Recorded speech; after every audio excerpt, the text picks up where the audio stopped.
Bom, continuando a nossa aula de Google Documentos, a gente estava escrevendo um livro, né? Eu me empolguei um pouquinho e já escrevi bastante texto sobre o meu livro, né? Tem ali o título que eu estava escrevendo e tal, e tenho bastante texto. Escrevi vários parágrafos, 30 parágrafos de texto aqui. Eu gosto de escrever em latim as coisas, né, que eu escrevo. E eu tô achando que o meu livro tá meio ruim de ler. Eu tô achando que tá meio difícil de identificar o que é um parágrafo, o que é outro parágrafo. Mas enquanto eu for editando o meu livro aqui, eu posso ou clicar na parte que eu quero fazer uma alteração, ou eu posso usar as setas do meu teclado para fazer essa navegação. Por que as setas? Por que eu vou usar o teclado ao invés de usar o mouse? Porque se eu já estou escrevendo, fica mais prático fazer a navegação utilizando o próprio teclado. Só que se eu for de setinha em setinha, até chegar lá no final da frase, eu vou ter que clicar setinha umas 30 vezes, né? Então, meio complicado. Fica mais prático conhecendo alguns atalhos de navegação. Vocês já devem ter visto que no teclado do computador de vocês, claro que no celular não vai funcionar da mesma maneira, mas no teclado de um computador a gente tem um botão Home e um botão End. O botão Home vai para o início da linha, o botão End vai para o final da linha. Do mesmo jeito, o Page Up e Page Down servem para navegação. Page Up, ele vai uma página para cima, Page Down, uma página para baixo. E aqui ele vai acompanhando a página, né?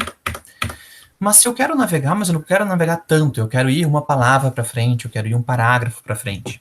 Se eu usar o Ctrl, eu vou segurar o Ctrl e usar as setas do teclado, eu vou uma palavra por vez para frente ou para trás, e eu vou um parágrafo por vez para cima ou um parágrafo por vez para baixo.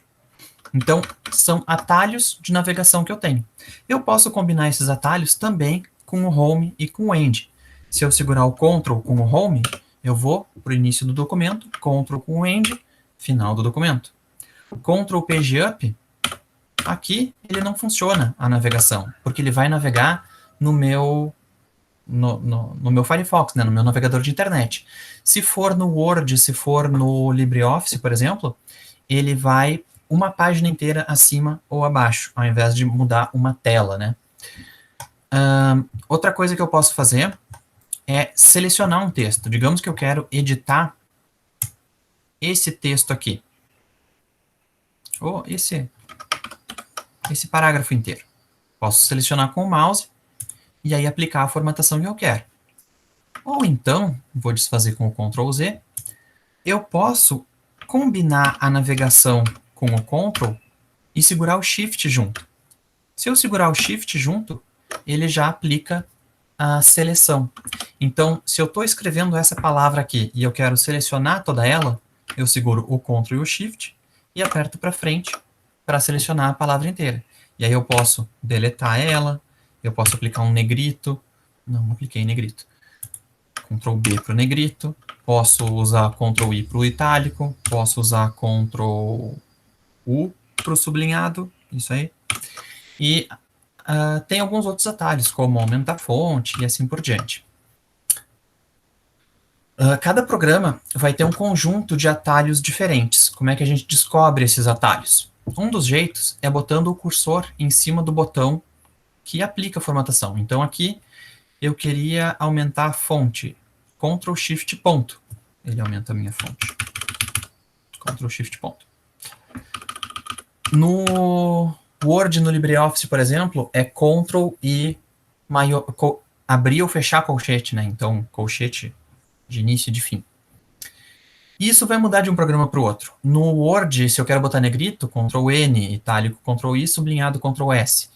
No LibreOffice, são esses mesmos atalhos do Google, né, com o B e U.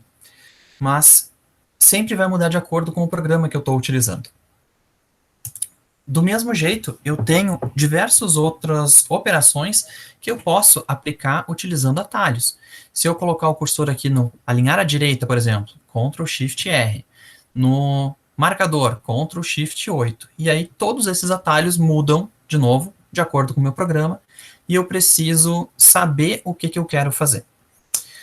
Eu não tenho só as opções de formatação que eu tenho aqui na frente, né? Eu tenho algumas outras opções de formatação que estão dentro desse menu formatar aqui. Então, as principais que a gente utiliza, que são essas de texto e essas de parágrafo, vão estar nos lugares relacionados aqui, né? Texto, parágrafo, e aqui ele tem o alinhar e recuar separado, mas normalmente isso está englobado dentro de formatação de parágrafo. Então, todas as outras formatações eu tenho aqui também. Com a diferença que no menu formatar, eu também tenho as opções das formatações chamadas de página. Então, eu vou colocar número de página no início, eu vou deixar minha página como retrato ou paisagem, eu vou botar a numeração na página, trabalhar com cabeçalho e rodapé, e assim por diante. Se eu quiser mudar o estilo da minha página, tamanho da folha que eu vou imprimir, por exemplo, isso em alguns programas fica no menu formatar, né, porque é uma formatação de página, mas no caso do editor do Google Documentos, fica dentro de arquivo, esse configurar página. Então aqui ele se chama arquivo, mais para baixo, configuração de página. Na configuração de página, a gente vai fazer o ajuste do tamanho, tipo do papel, se ele vai ficar em retrato ou paisagem, se ele vai ficar de lado, né? E as margens que eu vou utilizar no documento. Qual é o valor correto que eu utilizo para as margens? Devo trabalhar com paisagem? Devo trabalhar com tamanho específico de papel? Depende para que eu estou fazendo esse documento. Se esse meu livro vai ser impresso em folha A4, vou deixar folha A4. Se ele vai ser encadernado com uma espiral, por exemplo, eu posso botar uma margem maior no meu lado esquerdo, já que eu sei que a espiral vai ocupar um espaço ali. E aí, essas mudanças que eu faço são refletidas aqui na página. Eu posso ver que agora eu tenho 3,5 cm de margem esquerda e apenas 2,5 de margem direita.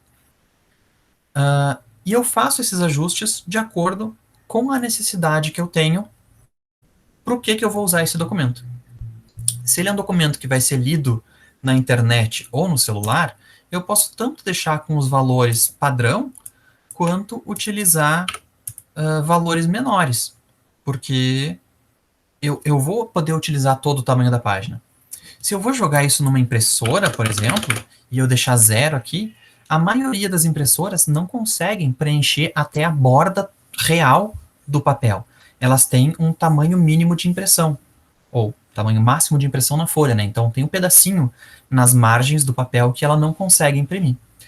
Se o meu livro vai ser impresso em tamanho A5, por exemplo, né, um pouquinho menor, metade do que o A4, então meia folha de papel, e aí eu vou fazer os ajustes que eu preciso para trabalhar com o meu documento. No próximo vídeo eu vou mostrar para vocês uma forma bem diferente de fazer a formatação desse livro aqui. Até a próxima.